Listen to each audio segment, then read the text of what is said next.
Assalamualaikum warahmatullahi wabarakatuh. Bismillahi walhamdulillah wastaghfirullah wala haula wala quwwata illa billah, amma ba'd. Yang saya hormati Gus Baha sebagai tuan rumah, juga sesepuh guru yang kita hormati semua. Kemudian Gus Gofur yang meluangkan waktu pagi ini bersama kita, terima kasih banyak. Saya tidak menyangka, tapi tadi dikasih bocoran sama Gus Baha. Kemudian Gus Atabik, Gus Sidik, Mbah Mu'an, pokoknya semua yang hadir, para alim ulama, saudara-saudara yang hadir di sini, teman-teman disabilitas. Oh iya, lupa ya, Ibu Bupati 2, Ibu Rembang 2 hadir bersama kita juga, padahal sedang melakukan sebuah kegiatan mulai Rabu sore sampai Minggu sore, tetapi pagi ini menyempatkan diri bersama kita. Pengurus dari Yayasan Gerakan Nurani Disabilitas yang saya hormati, diantaranya Ibu Atia dari Jogja, kemudian dari Krapyak TV yang hadir bersama kita.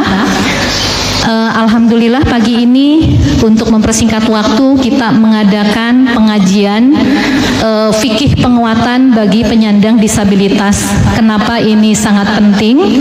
Karena saya sudah matur sebelumnya kepada Gus Baha, Gus Gofur, bahwa temuan-temuan masalah yang dialami teman-teman ini harus mendapatkan pencerahan, bahwa kemudian pencerahan ini sebenarnya sudah ada. Gus Gofur nggih perso nggih, Lembaga Basul Masail PBNU telah membuat ini sekitar 3 tahun yang lalu, tetapi teman-teman merasakan bahwa tidak pernah sampai kepada kita ya, tentang bagaimana bermuamalah, tentang bagaimana berwudu bagi penyandang disabilitas. Oleh karena ini terima kasih yang amat sangat ketika Gus Baha kerso ikut support menyampaikannya kepada kita. Untuk membesar waktu, marilah kita sama-sama saksikan. Terima kasih. Wallahul muwaffiq ila aqwamit thoriq. Wassalamualaikum warahmatullahi wabarakatuh.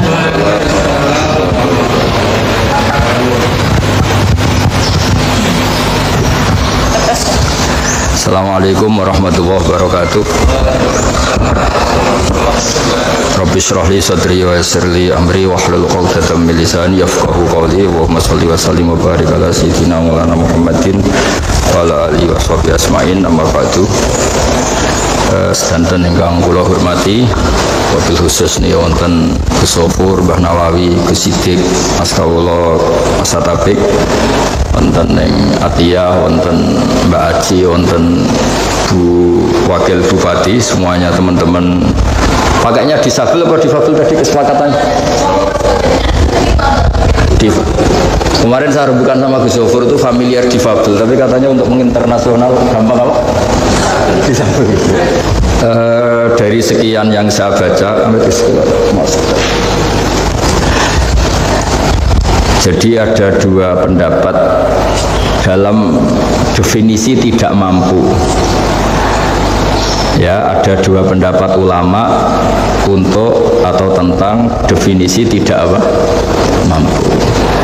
Pikirannya Imam Syafi'i, tidak mampu itu termasuk tidak mampu bayar orang lain atau tidak mampu minta tolong orang lain. Jadi pikirannya Imam Syafi'i, misalnya ada orang nggak punya kaki, tapi dia bisa menyewa orang yang nuntun dia haji, baik lewat nyewa atau lewat loyalis, lewat muhibbin, maka tetap wajib apa? Haji. Begitu juga di bab istinja, di bab wudu dan seterusnya. Karena kata mustati, mampu itu ya termasuk dengan asumsi mampunya dengan pertolongan orang apa? Orang lain. Baik orang lain itu disewa atau sukarelawan atau apalah keluarga.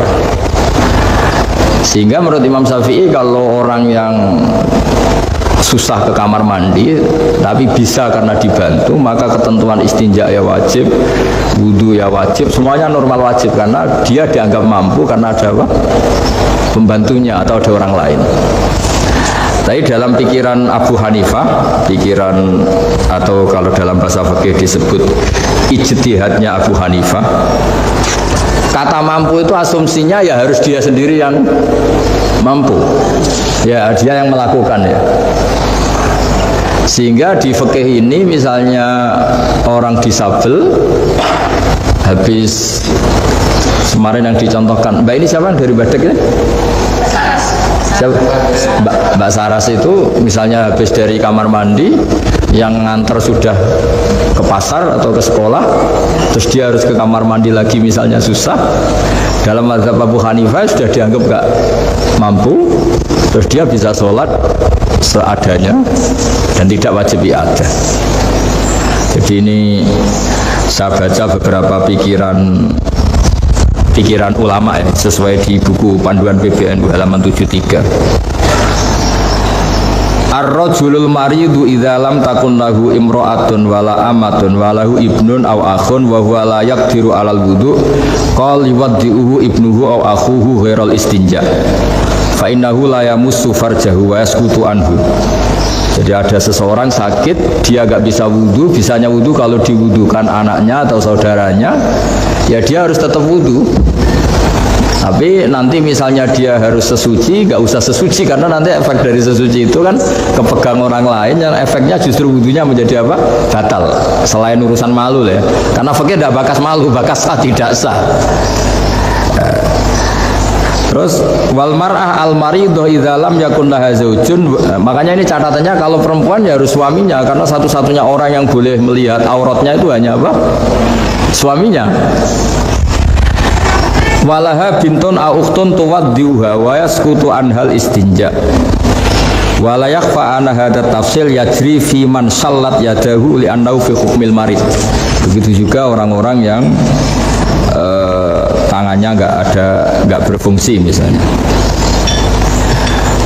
Nah ini terus anna madzhab Abi Hanifah annal marid idza ajaza anil ima bi ra'si jazalahu tarkus salat sampai fa in syafiya ba'da mudi yaumin fala qada alaih. Intinya ini perdebatan tentang definisi tidak mampu. Ya, saya ulang lagi, definisi tidak mampu. Tidak mampu itu menurut pikiran Abu Hanifah ya tidak dengan asumsi dibantu orang lain. Tapi kalau pikirannya Imam Syafi'i, tidak mampu artinya dengan segala kemungkinan dibantu orang lain pun tidak mampu. Tapi kalau dia orang kaya, mampu menyewa orang yang mudoni atau kiai yang punya loyalis ya, punya muhibbin yang mudoni, itu masih dianggap apa? Mampu. Jadi itu pikiran-pikiran antara Abu Hanifah dan Imam Syafi'i. Jadi nanti begitu seterusnya di fikih-fikih seterusnya. Yang jelas kemarin saya juga mohon matur sama Gus Zofur ketika di Demak ada acara di Timbali Habib Lutfi itu di Mu'in, Fathul Mu'in itu. Dan ini pengalaman saya ketika ibu saya mulai sepuh agak sering sakit-sakitan. Cung aku jamak oleh tau orang, mun bu jamak mawon. Karena kalau ke kamar mandi berat, harus libatkan 2 mbak sampai 3 mbak. Itu pun riskan, andekan kepleset tetap nyuwun sewu tetap jatuh. Mbak-mbak kan tetap tidak mampu. Ibu saya itu gendut termasuk lemu lah, sampai sepuh itu masih lemu. Akhirnya supaya ringan, beliau tak minta jamak takdim. Kenapa pilihan saya takdim? Musaroatan lil khairat, supaya cepat melakukan kebaikan. Tapi saya pernah dengar fatwanya Mbah Mun, nak ora permanen ha. Zaman itu ada seorang Kopassus sering latihan melewati waktu sholat. Itu Mbah Mun gak setuju jamak takdim kalau untuk Kopassus. Mbah Mun mintanya jamak takhir. Karena kata beliau merubah sholat dari waktu kedua ke pertama itu ekstrim karena belum masuk waktunya. Tapi kalau merubah waktu pertama ke kedua itu hanya mirip kodok. Sehingga meskipun sebabnya tidak meyakinkan, tapi ini tidak begitu merubah konstruksi sholat. Karena kalau duhur di asar itu mirip apa? Kodok. Tapi kalau asar ke duhur, ini sebabnya harus benar-benar mutahakkok, harus nyata. Tapi untuk teman-teman yang disabel, karena sebabnya sudah muhakkok, sudah nyata, dan kangelannya juga sudah apa? Nyata, saya lebih senang jamaknya apa? Takdim. Ibu saya dulu ya takdim karena musyaroatan lil khairat, supaya cepat-cepat bisa melakukan apa? Kebaikan. Tapi kalau kayak latihan Kopassus, orang-orang yang sehat cuma karena disiplin latihan harus meninggalkan duhur, itu kata Mbah Mun mendingan milih apa? Takhir, karena kalau takhir hanya mirip apa? Qadha. Artinya kalau duhur jadi di waktu asar kan ya mirip kita sholat qadha. Jadi andaikan tidak sah secara disiplin jamak takhir, tetap sah sebagai apa? Qadha. Ya jadi monggo mawon nanti teman-teman enaknya gimana, karena secara fakta kan kemarin banyak teman-teman cerita kadang pas mau wudhu lagi yang nganter sudah ke pasar, atau yang nganter sebenarnya kadang ada suaminya pas tukaran, macam-macam lah. Itu juga lebih ekstrim ketimbang ke pasar kan. Ada tapi baru nggak mesra ya Mas Sidik, pernah nggak? Ada Mas Sidiknya ada tapi sedang tidak mesra, itu kan wujuduhu nggak ada. Ini pelaku ya Mbak Haji ya, kalau pas nggak mesra masih mau bantu.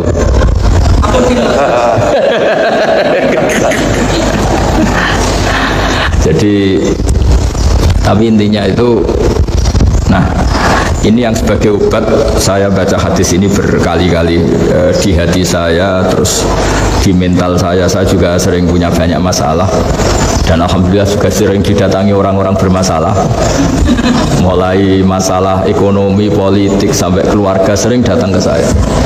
Termasuk orang-orang yang mau cerai itu adalah konsultasinya sama saya. Itu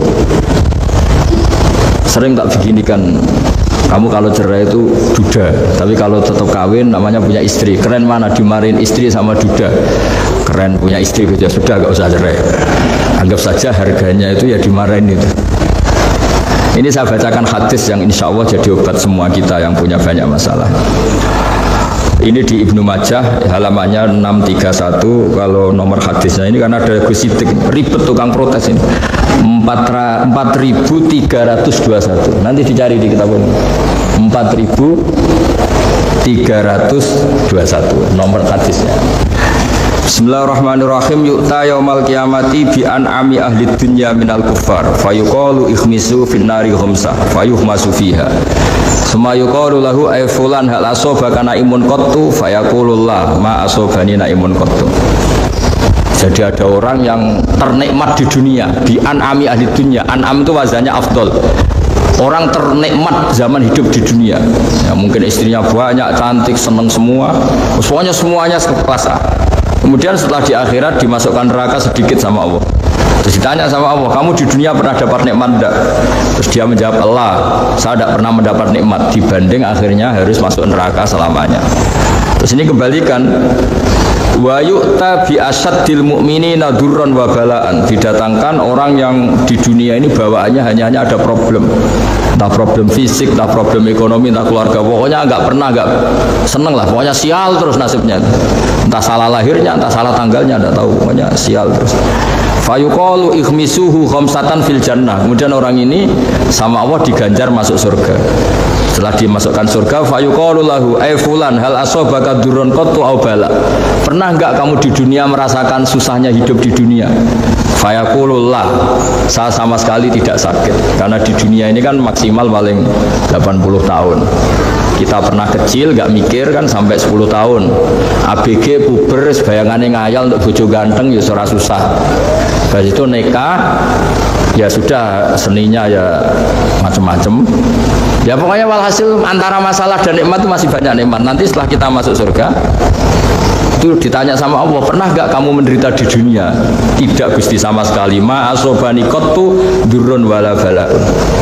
Makanya saya berharap apapun masalah kita di dunia, orientasi kita ini sholat, orientasi kita ini nyari ridhonya Allah, sehingga semua yang kita alami itu menjadi sepele.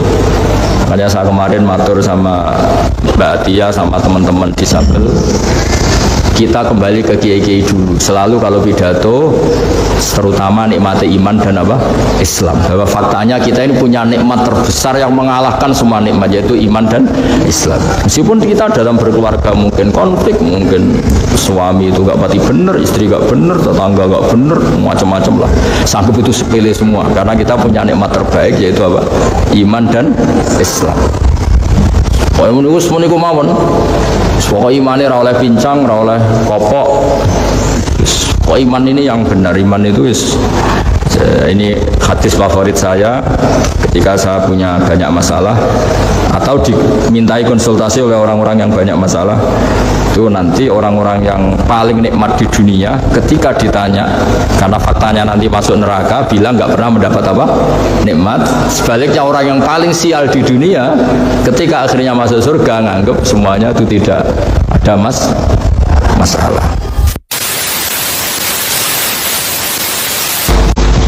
Assalamualaikum warahmatullahi wabarakatuh.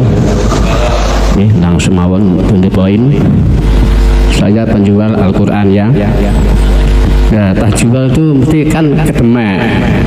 Ini unda-undu kepleset malah totalan, Pak. Gus nggih. Gregetan kula mboten wundu. Tanggep ae wis apa iku dimakfu mboten. Terima kasih. Wassalamualaikum warahmatullahi wabarakatuh. Ya, terima kasih. Bismillahirrahmanirrahim. Jualan Quran ya Mas Wahib ya. Ya kalau jualan Quran dan sampean susah wudhu ya ngikuti pendapat karena itu darurat. Ya pas jualan saja ada usah wudhu, tapi niati tarokhus birukhosillahnya. Tarokhus itu kamu merasa wajib, ya merasa risih, tapi karena kondisi tertentu harus seperti itu. Karena teman-teman saya yang kerja di percetakan mushaf juga, wah kalau saya wudhu terus malah dimarahin sama majikannya. Karena kalau wudhu kan basah, nanti megang lempirannya malah gampang apa? Sobek. Jadi tapi tetap dengan cara berpikir natarokhosu birukhosillah, bahwa kita seperti ini nyari kemurahan Allah, bukan lalu menjadi madhab baru boleh memegang Quran tanpa apa? Wudhu. Ini penting saya utarakan supaya proporsional. Kayak kita misalnya ketemu mbak-mbak ini secara fikih kan nggak boleh karena ini ajnabiyah, orang lain. Tapi kita natarokhosu birukhosillah, kita cari kemurahan Allah yang membolehkan lelaki perempuan dalam satu majelis asal terbuka dan urusan ngaji. Tapi catatannya harus terbuka. Karena pantangannya syariat itu layak luana rojulun bimroatin, tidak boleh berduaan. Makanya kalau kiai-kiai alim justru kalau punya tamu cantik itu ditemui ini di teras di depan umum itu justru bagus. Tapi kadang orang malah wah nanti dilihat orang nggak pantas. Justru bagus yang di depan umum karena di depan umum tidak akan macam-macam gitu. Tapi kadang-kadang ada juga yang kiai agak jaim tuh. Kalau tamu orang cantik malah suka ada konangan orang lain, malah bahaya. Bagus konangan orang lain supaya terkontrol. Nah, kalau terpaksa kita lakukan seperti ini itu tidak usah merasa halal, terus kita ada istighfar, ya istilahnya natarokhosu birukhosillah. Jadi jenengan tetap pegang Quran tanpa wudhu, karena Anda jualan Quran, dan kalau wudhu susah karena Anda ngalami gangguan-gangguan fisik, tapi tetap merasa salah. Tapi nanti kalau mau Ramadanan, mau deres taqarrub ilallah, ya wudhu lah. Kan Anda sedang tidak jualan apa? Quran. Mau fatwanya jualan kok diteruskan sampai darusan itu kan. Nah, itu namanya itu pencatutan itu. Terima kasih. Bismillahirrahmanirrahim. Assalamualaikum warahmatullahi wabarakatuh. Perkenalkan, nama saya Saras. Saya adalah Saras, pertengahan antara sarap dan waras, Gus. Ini saya ingin mewakili dari teman-teman saya yang paraplegia. Paraplegia itu yang saya ketahui itu adalah tidak bisa merasakan ini ke bawah. Penurunan dari saraf. Ayo teh di sini diperjelas saja teh. Penurunan fungsi syaraf ngaten. Jadi kalau misalnya seorang yang sudah cacat itu kadang-kadang itu pipis tidak terasa gitu. Terus ada macam-macam itu kalau di saraf ini ya, saraf kelamin lah ya. Terus kalau di saraf yang kaki itu terus kayak kaku. Kan ada tuh yang kaku gitu. Contohnya seperti itu. Intinya paraplegia itu penurunan dari fungsi saraf atau jaringan. Silakan. Nah, Pertanyaannya? oke. Kasusnya itu kalau bersuci itu tidak terasa di tengah perjalanan itu intinya keluar lagi seperti itu. Tetapi dia kan tidak ngerasa. Kemudian dia ini tetap menjalankan sholat. Nah, pertanyaan kita, apakah sholat itu sah apa tidak? dan banyak sekali yang tidak seperti itu pun. Kemarin saya sempat ngobrol diskusi sama orang normal, artinya bukan disabilitas pun sama gitu loh. Beliau juga mengatakan sama, ketika dari kamar mandi bersuci sampai ke tempat sholat itu juga sir gitu, maksudnya apakah harus balik lagi wudhu lagi kayak gitu Gus? Nah itu pertanyaan dari saya, semoga bisa mewakili ini. Nanti bisa ada pertanyaan lagi ya teman-teman, karena ini hari kita difungsikan untuk mengupas pakai disabilitas. Akhirnya assalamualaikum warahmatullahi wabarakatuh. Salam kepada kawan-kawan disabel. Saya hanya menyampaikan riwayat untuk menjawab pertanyaan itu. Pernah ada salah seorang sahabat Rasulullah SAW yang ngompolan. Nah, ini kasusnya ngompolan. Nah, dimana setiap berhenti dia pasti keluar, dia berhenti keluar. Ketika duduk ngompol. Nah, ketika ditanya sholat saya gimana, istamil kata Rasul, lanjut. Nah, ini kemudian menjadi tadi apa yang disampaikan oleh Mas Bahak, Gus Bahak, bahwa disabilitas atau orang-orang disabel ini adalah orang-orang yang mendapatkan porsi darur. Oleh karenanya di dalam melakukan ibadah pun lebih cenderung kepada hal-hal yang sifatnya darur. Jadi misalnya, maaf aja bahasanya, kayak istri saya. Yang mana? Itu. Nah, dalam posisi sujud ada ketentuan sujud itu harus menggunakan 7 anggota tubuh. Ini jidat, kemudian 2 tangan, dengkul, kemudian kudak. Nah, sedangkan istri saya nggak ada. Apakah kemudian ketidakadaan kedua tangan itu menjadikan sholatnya tidak sah? Tidak, tetap sah. Nah, karena kondisi apa darurat tadi. Jadi saya lebih cenderung memegangi pendapat ulama kalau orang disabel itu adalah orang yang selalu mendapatkan kemurahan, rukhsah.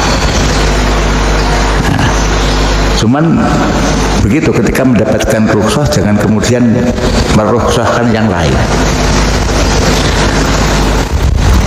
Seperti halnya yang dialami oleh Ibnu Ummi Maktum, sahabat Rasulullah yang buta sejak lahir. Mana ketika beliau berada di hadapan Rasul, ketika dalam forum begini mungkin menyela omongan Rasul. Ada pertanyaan, tetapi oleh Rasul didiamkan saja, malah tinggep. Ini yang marah bukan siapa-siapa, Allah Subhanahu wa Ta'ala marah kepada Rasulullah dengan menegur abasa wa tawalla an ja'ahul a'ma. Di sisi Rasulullah memberikan apresiasi yang tinggi kepada disabel. Ketika Ibnu Ummi Maktum datang kepada Rasul, ya Rasul, kira-kira saya ini kalau misalnya nggak harus datang ke masjid sholat boleh ora? Nggak boleh.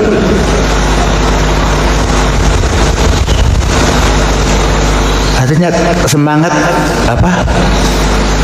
beribadah itu harus tetap ditumbuhkan. Kendati pun dalam suasana, dalam situasi keterbatasan. Nah, jadi kalau menggunakan pendapat Syafi'i tadi, kalau Anda masih membutuhkan orang lain dan orang lain itu ada, maka Anda termasuk qadir, orang yang mampu. Tetapi kalau Hanifah menyatakan kalau membutuhkan orang lain itu dianggap ghairu qadir. Itu yang bisa saya sampaikan. Nah, kurang lebihnya mohon maaf. Assalamualaikum warahmatullahi. Saya mau tanya gini, Gus. Itu betul ada atau enggak ya, Gus? Soalnya ada orang, ini cerita sedikit ya. Ada orang berusaha berjuang hasil dari dirinya sendiri, dan ada yang cara dengan menipu, dengan menyingkirkan, misalkan itu. Maksudnya gini, Gus, ada orang yang sholat, yang ngaji, tapi ekonominya susah, keluarga sakit-sakit. Yang satunya lagi yang nggak sholat, yang nggak jumatan, tapi ekonomi lancar, keluarga bahagia. Jadi pertanyaanku gini, Gus, yang ada yang nggak sholat, yang nggak itu kok di kehidupannya kok lancar, bahagia gitu, Gus. Ya, terima kasih. Ya, terima kasih, Mas. Diulangi lagi namanya ya, biar yang lain mendengarkan. Dimas. Dimas ya.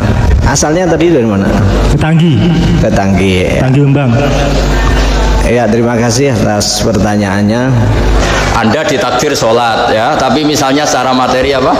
Miskin. Yang nggak sholat, kaya, istrinya cantik, nggak cerewet. Itu jangan anggap ini lebih punya nikmat ketimbang Anda, karena hakikat nikmat sejati itu yang ditakdir apa? Sholat. Jadi harus Anda mulai berpikir bahwa apapun nikmatnya orang nggak sholat, nikmatnya orang nggak puasa, itu bukan nikmat sejati. Nikmat sejati ya saat kita dianugerahi Allah bisa apa? Sholat. Jadi zaman harus berpikir gitu, sehingga tidak pernah kepikiran mereka lebih keren ketimbang kita, keren kita. Maka diantara kenapa keluarga kami banyak yang hafal Quran itu kan dulu mulai kecil saya diajarin man utiyal Qur'ana faro'a anna ghairahu utiya afdhala minhu faqad istasghara ma'adzamahu. Jadi orang kita Islam, kita mukmin pasti semuanya dianugerahi iman, dianugerahi Islam, dianugerahi Quran. Kemudian Quran yang super ini kalamullah itu mestinya hal yang super kita dapat. Kemudian melihat orang lain yang dikasih uang 100 juta, punya jabatan, tapi dia tidak ngerti Quran, nggak ngerti iman. Kok kamu nganggap ini lebih keren? Berarti kamu menyepelekan sesuatu yang menurut Allah itu agung. Jadi intinya kita jauh lebih keren, Pak. Jadi jenengan harus, itu kan menyangkut olah pikir ya, olah pikir. Jadi andaikan semut itu berpikir rezekinya itu deket-deket saja karena fisiknya yang seperti itu, maka dia akan nikmati. Melihat burung itu nggak enak gara-gara bisa terbang, kalau nyari rezeki harus jauh karena bisa terbang. Tapi kalau semut cara berpikir, andaikan saya bisa terbang maka bisa nyari rezeki ke Jakarta. Ngapain kalau di Naruan bisa harus ke Jakarta ya. Jadi intinya itu berlatihlah berpikir ketika Anda ditakdir apa? Sholat, itu yakinilah itu nikmat terbesar dibanding yang mapan tapi tidak sholat. Itu tanamkan. Ya Mas Dimas ya. Pokoknya yakinlah bahwa nikmat dikasih sholat itu jauh dibanding yang tidak sholat meskipun bergelimang harta. Assalamualaikum warahmatullahi wabarakatuh. Nama saya Siti Alfia, Sangkeng Al Aziz. Niki badhe tangletan air di pondok kan tinggal sedikit, tidak ada 2 kolah, paling 1 kilan. Nah terus keran mati. Kang sing niku sing bagian ngekake sajone niku kan mboten wonten. Nah, terus sing air niku badhe diagem wudu. Niku pripun hukume? Namanya siapa? Siti Alfia. Panggil Alfia. Jadi begini ya, kalau kan sampean pakai fikih Syafi'i ya, yang harus 2 kolah itu. 2 kolah ukurannya segini 1/4. Jadi kalau bentuk 1/4 segini itu namanya apa? 2 kolah. Itu ada madhab yang lain di luar madhab Syafi'i, juga ada internal dalam madhab Syafi'i yang berpendapat wa anzalna minas sama'i ma'an tahura, itu tahuran itu wazannya fa'ul. Fa'ul itu kalau artinya itu bisa diulang-ulang pakai mensucikan. Jadi kalau dalam bahasa Arab kan ghafir itu mengampuni. Kalau sering mengampuni disebut ghafur, sering mengampuni. Syakir itu bersyukur. Kalau sering bersyukur disebut syakur. Nah, air itu diredaksikan Allah itu tohur. Tohur itu berarti bisa berulang-ulang dipakai apa? Mensucikan. Itu dalam mazhab yang lain meskipun tidak dua kula, asal posisi air itu suci, tetap nggak apa-apa dipakai aja. Yang netes-netesnya juga sama, dalam mazhab yang lain asal tetesan itu tidak berupa najis yang sampai merubah jadi bentuk apa? Najis, itu tidak sampai najis. Jadi dalam mazhab selain Syafi'i, air yang sebelum dua kulah kena najis itu tetap tidak najis asal tidak sampai mencolok apa? Rubah. Misalnya satu timba kena air kencing segini kan kira-kira warnanya tetap apa? Air. Kecuali kena kencing onta yang 1 liter itu yang dijual itu, nah, itu kan nanti warnanya sudah warna kencing. Ya, jadi ya sudah ya. Gimana? Ya sama di mustakmal juga sama, nanti efeknya kan ketika mandi nyeblok lagi di situ toh. Ya sama. Jadi ketika Anda mandi, efek dari itu kan turun lagi di situ, jatuh. Itu banyak ulama yang mengatakan tidak perlu divonis mustakmal, apalagi bagi teman-teman disabel, karena fungsi airnya ya dikatakan mustakmal itu kan artinya satu air, satu kegunaan untuk mensucikan. Tapi ada ulama yang mengatakan tohuran itu satu air bisa berkali-kali mensucikan. Tapi ya ini saya mohon ini untuk teman-teman yang berkebutuhan khusus lah. Kalau yang waras-waras ya ganti jeding neng kali ya, misalnya waras biasa bal-balan bareng jedingnya kosong moro kali sekitar 200 meter gak gelem ya kebangetan gitu. Jadi ini kan kondisi khusus. Assalamualaikum warahmatullahi wabarakatuh.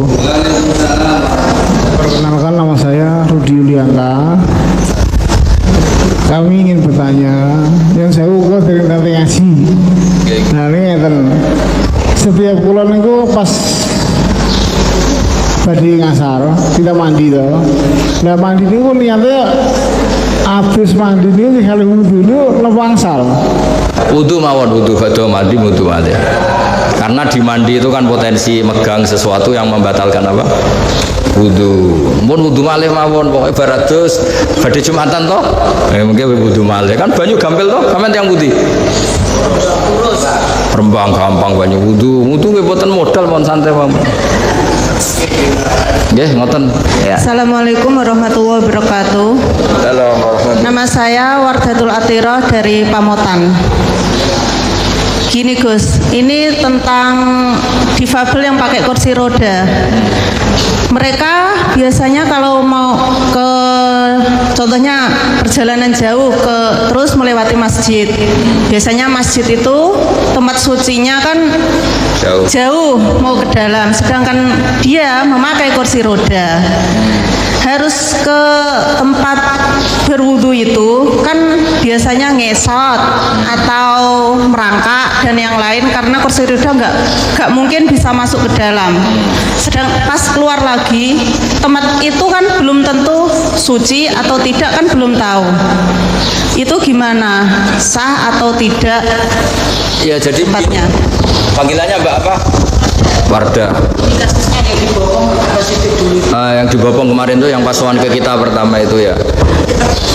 Jadi sudah tadi disampaikan Gus Zofur, juga saya sampaikan, menurut mazhab Abu Hanifah yang dikatakan mampu itu asumsinya dilakukan sendiri, bukan ditolong orang apa lain. Jika nanti misalnya dari rumah sudah wudhu, ke masjid ternyata batal, mau wudhu lagi malah ngalami potensi apa najis, ya sudah dia tidak usah wudhu lagi, sudah berusaha melakukan apa yang diperintahkan Allah. Karena justru efek memaksakan wudhu malah pakaiannya kenapa najis. Jadi anggap saja itu kondisi yang dia sudah dianggap tidak mampu. Tapi misalnya kok tepaan ya, tepaan itu ya nasib baik. Pas itu adalah ketemu ponakannya atau ketemu orang yang sedang baik, terus diminta, bahkan belum dimintai tolong sudah ingin apa? Menolong. Ya monggo lah melakukan ibadah yang lebih sempurna, yaitu dengan wudhu sempurna. Karena kalau kondisinya pas itu nggak ada yang kenal, terus kalau memaksakan gesot malah menjadi perhatian orang banyak, dan kadang nyun sewu ya malu. ya sudah sholat apa adanya, dan seperti tadi yang dikatakan Gus Zofur, ya sudah kita anggap dia harus sholat dengan kemampuannya itu. Jadi ini supaya dapat barokah saya baca ya. Li'annal mukallafa indahu la yu'addu qadiran bi qudrati ghairihi. Jadi dalam madzhab Abu Hanifah itu orang nggak bisa dianggap mampu dengan asumsi dibantu orang lain. Kalau dia tidak mampu ya tidak mampu aja, tidak usah bayangkan dibantu orang lain. Cuma tadi kalau nasib sedang baik, misalnya nyun sewu, saya itu menangi Mbak Arwani meskipun sudah tidak ngajar, beliau juga di kursi roda, setelah itu ya di kamar tidur rebahan, tapi siapa yang nggak tahu Ki Arwani itu kalau jam memandikan beliau itu rebutan, jam memudoni beliau juga orang itu rebutan. Jadi apa ya, barokahnya ilmu itu sampai begitu, sampai ya makanya kalau kondisi begini kok terus misalnya saya kiai, muhibbin saya banyak dan pakai kursi roda kok terus tidak wudhu itu kayaknya ya lucu lah, wong kesempatannya musda sekali kan, yang ribet gawa ceret mun ya kalau wudhu ini butuh ceret. Makanya menurut saya dalam banyak hal saya juga setuju madzhab Syafi'i. Artinya setuju itu kalau kondisinya bagus ya ikutilah madzhab Syafi'i. Buktinya gampang itu mayit. Mayit itu kan tidak bisa apa-apa. Nyatanya wajib mandi, wajib mudoni gitu. Karena asumsinya orang siapa sih yang nggak ingin mudoni apa? Mayit itu nggak ingin mandikan mayit. Karena orang itu ingin ini soal Allah itu dalam keadaan apa? Suci gitu. Artinya kalau melihat perspektif mayit kayaknya benar madzhab Imam Syafi'i. Nyatanya mayit kan sebelum disolati ya mandi ya wudu, karena asumsinya pasti banyak orang lain yang ingin apa?